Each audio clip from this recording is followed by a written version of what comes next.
তৌরাত গ্রন্থে একটি ঘটনার উল্লেখ আছে। হজরত জাকারিয়া আলাইহি আসাল্লাম এর পুত্র হজরত ইয়াহিয়া আলাইহি আসাল্লাম এর একটি সাদা পশমি জুব্বা ছিল।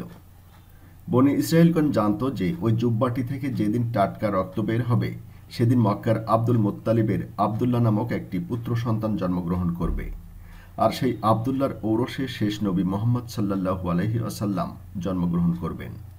তার দ্বারা পূর্ববর্তী সব ধর্মের মূলোচ্ছেদ ঘটবে।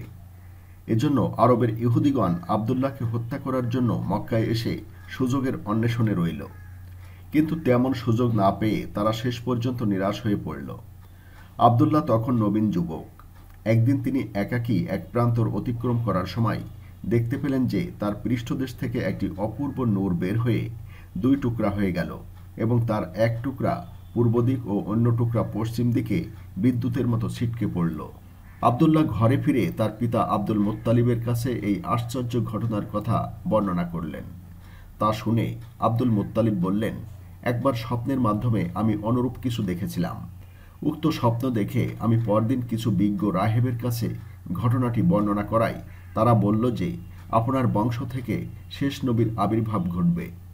তার নূর বর্তমানে আপনার পৃষ্ঠদেশে অবস্থান করছে।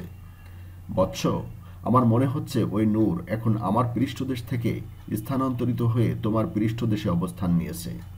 যা হোক, তুমি এই ঘটনাটি আর কারো কাছে প্রকাশ করো না, একান্ত গোপনভাবে সংরক্ষণ করো।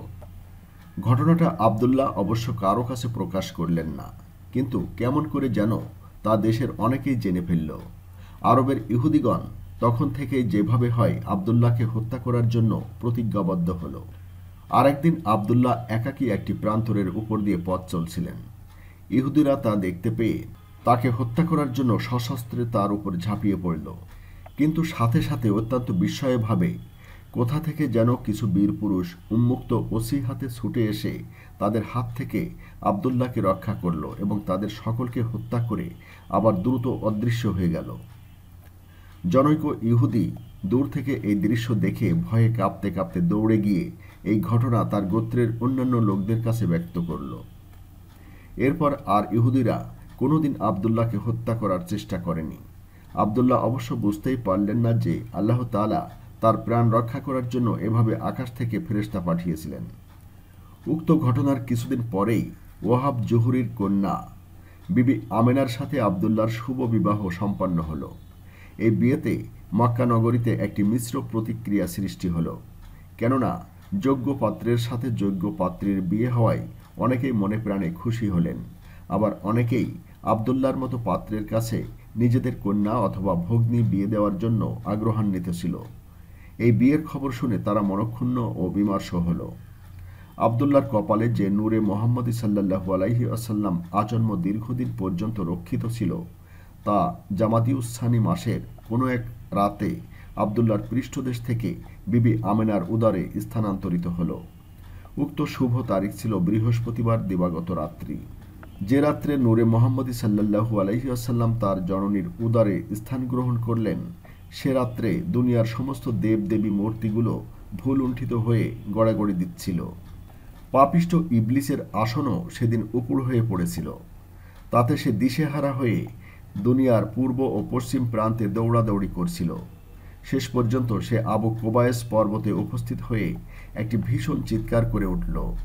এই চিৎকারে তার সমস্ত সহচর ও অনুচর সেখানে উপস্থিত হয়ে তাকে এর কারণ জিজ্ঞেস করল। পাপিষ্ঠ ইবলিস জবাবে বলল, আমাদের অত্যন্ত দুঃখ ও চিন্তার বিষয়, কেননা আজ শেষ নবী হজরত মুহাম্মদ সাল্লাল্লাহু আলাইহি আসাল্লাম তার মাতৃগর্ভে স্থান গ্রহণ করলেন। শীঘ্রই আমার একচ্ছত্র আধিপত্য শেষ হয়ে যাবে। দুনিয়াতে দেবদেবীর মূর্তি পূজার উপরে ভীষণ বাধার সৃষ্টি হবে, আর এই ব্যক্তি নবুয়ত পাওয়ার পরে দুনিয়ার সকল প্রান্তে তাওহীদ অর্থাৎ একাত্মবাদের জয় জয়কার ধ্বনিত হয়ে উঠবে এবং শিরক ও কুফুরের উপরে প্রচণ্ড আঘাত হেনে এর বিপর্যয় ঘটাবে। ইবলিসের চরম বিষণ্ণ ভাব ও পেরেশানি দেখে তার অনুচরগণ তাকে আশ্বস্ত করার জন্য বলল, হে গুরুদেব, তুমি এত অস্থির হলে চলবে কেন? নৈরাশ্যের কিছুই নেই, তুমি তোমার মন স্থির রাখো। আমরা কি আর চুপ করে বসে থাকব? আগের তুলনায় এখন না হয় একটু বেশি পরিশ্রম করব। আদম সন্তান আমাদের কাছে যথেষ্ট পরিচিত, তাদেরকে কিভাবে বিপথে টেনে আনতে হয় তা আমাদের বেশ করেই জানা আছে। তাদের মধ্যে আলেম ফাজেলদেরকে গোমরাহ করব। আত্ম অহমিকা সৃষ্টি করে যারা দান খয়রাত ফেতরা ও জাকাত দান করে তাদের মধ্যে সৃষ্টি করে দেব গর্ব ও অহংকার। মূর্খদেরকে তো সামান্য অর্থের লালসা দেখিয়েই পথভ্রষ্ট করা যাবে। নিঃস্বার্থ জাহেদ ও আবেদদের মধ্যে রিয়া ঢুকিয়ে দিয়ে তাদের সর্বনাশ সাধন করব। পরহেজগার আলেমদের মধ্যে ধীরে ধীরে বেআমলি ঢুকিয়ে দিয়ে তাদের এলমের মূল্য নষ্ট করব। তাদের কথা শুনে পাপিষ্ঠ ইবলিস বলল, যা হোক, তোমাদের কথা শুনে ও সাহস দেখে এখন কিছুটা আশ্বস্ত হলাম। মোহাম্মদ সাল্লাল্লাহু আলাইহি আসাল্লাম যে বছর তার জননীর উদারে আশ্রয় গ্রহণ করলেন তার আগে আরবে ভীষণ দুর্ভিক্ষ দেখা দিয়েছিল। আরববাসীরা অনাহারে উপবাসে দিন কাটাচ্ছিলেন। কিন্তু আল্লাহ তাআলার অপূর্ব কুদরতে বিবি আমেনার গর্ভে মোহাম্মদ সাল্লাল্লাহু আলাইহি আসাল্লাম স্থান নেওয়ার সাথে সাথে সহসা আরবের সেই দুর্ভিক্ষের অবসান ঘটল এবং লোকেরা আবার সচ্ছলতা লাভ করল। ইতিমধ্যে আব্দুল মুত্তালিব তনয় আবদুল্লাহ তার গর্ভবতী স্ত্রীকে একা ফেলে পার্থিব জগৎ ছেড়ে চলে গেলেন। অবশ্য এই সময় তার বৃদ্ধ পিতা আব্দুল মুত্তালিব জীবিত ছিলেন। হযরত মুহাম্মদ সাল্লাল্লাহু আলাইহি ওয়াসাল্লাম এর শুভাগমন 570 অথবা 571 ঈসাই সনের 12 রবিউল আওয়াল রোজ সোমবার সুবহে সাদেকের সময় মহানবী হযরত মুহাম্মদ সাল্লাল্লাহু আলাইহি ওয়াসাল্লাম মাতৃগর্ভ থেকে এই ধরনী বক্ষে শুভাগমন করলেন।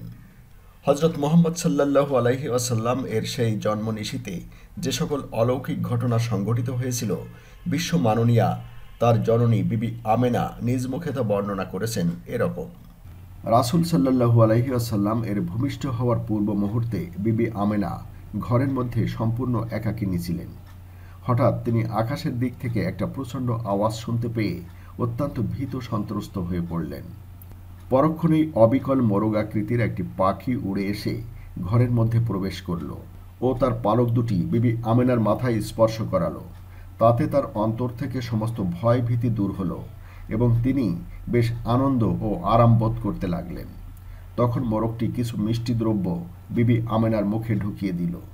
বর্ণনান্তরে দেখা যায় মোরগটি চলে যাওয়ার পর জনৈক সুন্দর পুরুষ এসে বিবি আমেনাকে এক গ্লাস মিষ্টি শরবত পান করালো। তা দেখতে ছিল দুধের মতো সাদা, কিন্তু খেতে ছিল মধুর মতো মিষ্টি। বিবি আমেনা বলেন, তারপর আমার থেকে যেন একটা অপরূপ জ্যোতি বের হয়ে ঊর্ধ্বাকাশের দিকে উঠে গেল। পরক্ষণেই আমার কাছে কয়েকজন সুন্দরী স্ত্রী লোক এসে উপস্থিত হলেন। আমি তাদের পরিচয় জিজ্ঞেস করে জানলাম তারা হলেন হযরত হাজেরা, হযরত মরিয়ম এবং হযরত আসিয়া। তারা আমাকে বিশেষভাবে আশ্বস্ত করলেন, আপনার কোনো দুশ্চিন্তা বা ভয়ের কারণ নেই। আল্লাহ তাআলার নির্দেশে আমরা আপনার পরিচর্যার জন্য এসেছি। এই সময় আমি একটি অদৃশ্য আওয়াজ শুনতে পেলাম, শিশুটিকে মানুষের দৃষ্টির অন্তরালে রাখো। আমি তারপর আবার দেখলাম কতগুলো সুন্দরী মহিলা রূপার তস্তরিতে করে মেশক, আম্বর ও অন্যান্য সুগন্ধি দ্রব্য নিয়ে এসে ঘরের মধ্যে প্রবেশ করল। আমি আরও দেখতে পেলাম যে কতগুলো অপূর্ব ধরনের পাখি আমার ঘরের উপরে উড়ে বেড়াচ্ছিল। ওই ধরনের সুন্দর বর্ণ এবং আকৃতির পাখি এর আগে আমি আর কোনো দিন দেখিনি। তা দেখে আমার চোখ জুড়িয়ে গেল। এমনই অবস্থার মধ্যে আমার পুত্র মুহাম্মদ সাল্লাল্লাহু আলাইহি ওয়াসাল্লাম ভূমিষ্ঠ হলো। আমি কোনো কিছু উপলব্ধি করতে পারলাম না। সে ভূমিষ্ঠ হয়েই সিজদায় পতিত হলো এবং বলল, লা ইলাহা ইল্লাল্লাহু মুহাম্মাদুর রাসূলুল্লাহ। শিশু ভূমিষ্ঠ হওয়ার রাতে ঘটনাক্রমে আমার ঘরে কোনো প্রদীপ ছিল না, কিন্তু আমার পুত্রের দেহের আলোকে আমার ঘরের ভিতর এরকম আলোকিত হলো যে ঘরের মেঝেই পতিত সূচও সে আলোতে তুলে নেওয়া যেত। সেই আলোর ছটা এমনই উজ্জ্বল ছিল যে তার ঝলকে সুদূরবর্তী সিরিয়া দেশটি পর্যন্ত আমার চোখের সামনে ভেসে উঠল। বিবি আমেনা বলেন, তারপর একখণ্ড সাদা মেঘ নেমে এসে শিশুটিকে আমার কোল থেকে তুলে নিয়ে গেল। এ সময় কে যেন বলল, একে পূর্ব পশ্চিমের সমস্ত এলাকা ঘুরিয়ে নিয়ে এসো, যেন সারাটা দুনিয়া এর কাছে পরিচিত হয়ে যায়। কিছুক্ষণ পর উক্ত সাদা মেঘখণ্ড প্রত্যাবর্তন করে আমার পুত্রকে আবার কোলে ফিরিয়ে দিল। পরক্ষণেই দেখলাম সূর্যালোকের মতো সুন্দর চেহারা বিশিষ্ট তিনজন এসে আমার কাছে দণ্ডায়মান হলো। তাদের একজনের হাতে ছিল একটি সুবর্ণের লোটা, আরেকজনের হাতে ছিল এক টুকরো রেশমি কাপড়ে আবৃত আংটি এবং অন্যজনের হাতে ছিল একখণ্ড সুন্দর পশমি কাপড়। তাদের প্রথম ব্যক্তি কোল থেকে আমার পুত্রকে নিয়ে তাদের লোটার পানি দিয়ে তাকে গোসল করালো। দ্বিতীয় ব্যক্তি রেশমের কাপড়ের ভেতর থেকে আংটিটি বের করে তার দুই স্কন্ধের মাঝখানে ওই আংটি দিয়ে একটি ছাপ মেরে দিল।